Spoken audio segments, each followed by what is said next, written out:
We will now hear about the Brazil story. Brazil has deployed Inji to support the use case on rural credit, and we're going to hear more about it from Mr. Vinicius, who leads digital transformation work in the Ministry of Management and Innovation in Public Services of Brazil. Good morning. My name is Vinicius. I work for the Ministry of Management and Innovation of Brazil. So I'm here to talk about a little bit about our story regarding verifiable credentials. It's interesting because somehow it has started with this conference. First time I have been in India two years ago. It was a very good opportunity to get to know what the Bangalorean ecosystem provides in terms of GPGs, GPIs, to get to know what India has been doing for, these 15 years, almost 20 years.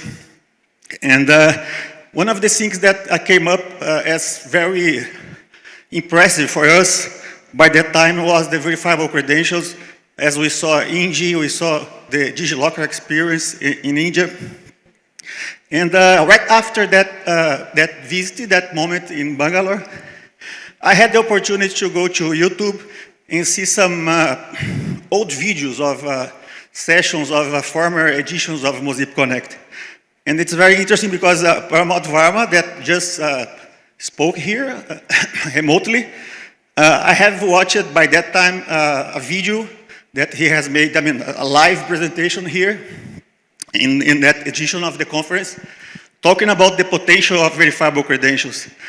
And it was very interesting because it was something that I needed by that time to confirm my feeling that this technology, it was a kind of very underestimated technology that maybe has been hidden by other important technologies also, like other token technologies like blockchain, for example. But it's a kind of very underestimated technology that has got a very strong potential, as Pramod Varma has just said, and our Indian colleague also with the DigiLocker case. And the DigiLocker case, just to take advantage of the opportunity to talk right after the Indian colleague, has been also a very important inspiration for us, because it's not about to say that we are going to come up with an infrastructure to do verifiable credentials based on a long-term design, a long-term, coalition to design standards, to design things. Actually, DigiLocker is something very solid that has been delivering results for, I guess, 10 years, I don't know, something around that. And this was very important also so that we could get convinced that we could see India as a kind of very good benchmark as what we could do. And this is pretty much what we are trying to get started with the support of the Bangalore ecosystem that has been supporting us with in all perspectives of this journey. And I will talk a little bit about our pilot that we have chosen, that is the digital rural credit. So just to give a brief overview, I guess that most of the countries have this similar situation. We have farmers, small farmers mainly. In Brazil, we have a lot of small farmers. And they are very important for their produce a lot of kind of cultures are depend on them. And of course, it's hard for them to go to the city to get documents so that they can get money, get loans to do their yearly production. And this is very complicated for them to, some of them haven't never tried to do that because they think that it's impossible to wake up early, to go to the city, to try to get documents, to get back to the city. And then after a lot of days, weeks, and maybe months, to gather all the documents to submit to the bank to get the loans for their production. And this is pretty much what we have been doing. We have chosen a subgroup of these documents, which are the most important ones for the Brazilian context. And we came up with VC's wallet inside a super app that we have to support our small farmers. That's called that's called My Rural Property, where this farmer has the opportunity to manage all his lands and so on. And now he's able to also, he's able to use this app to issue documents, some of these documents that are necessary for loans, to keep these documents safely as VCs, and to submit these documents electronically without any manual intervention, to submit it to the bank, electronically. And of course, the bank, we have partnered with one of the biggest banks in Brazil, called Banco do Brasil. It's a half private, half public bank with open capital. And we managed to engage them, and they have been our first acceptance party. And it has been a great experience also with them. And we have been getting very, very impressed how excited they have become about verifiable credentials, as they realize that, as Pramod said, there are a lot of things to be explored regarding what we can credentialize. And this is what we have been seeing with this partner, Banco do Brasil.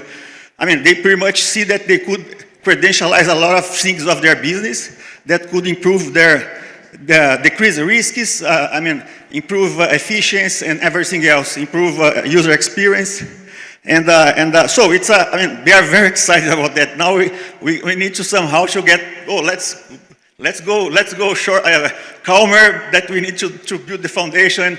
But they are very excited, and it's very, very nice, because at the beginning they didn't know the technology. And to be honest, they was a little bit kind of suspicious about that. Oh, what is that? It's not an API, it's not a data bus. And so it took some time to explain to them that this verifiable credentials data sharing model is a little bit different from what we are used to, the system-to-system model. And but we got there after a lot of meetings. And now they are, it's the other way around. They want everything as VCs, because they see that it might kind of speed up and improve their business and so on. And so this is pretty much what we have been doing. We have been, our goal is to build a foundation for all kinds of sectors, not only for rural credit or for finance. This was a choice as what we chose it as the pilot. And it continues as a kind of its own roadmap. And now we go to a second phase. We are transitioning now to a second phase where we split this thing in two tracks.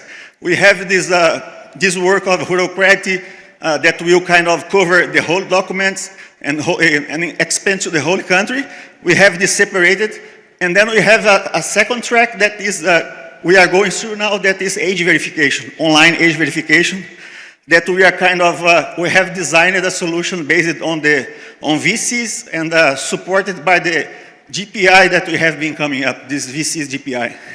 And so this is a kind of very interesting opportunity, because it's kind of very impactful, that it's supposed to impact pretty much all the people. Brazil has around, 200 million, 250 million people. And most of these people might be impacted by the age verification law that is kind of going live on March, 17th of March. And the VCs will be essential for us as the solution that, it was another very good opportunity also to see how people that didn't know what VC is, and actually a lot of people don't understand yet how it works. It looks like magic.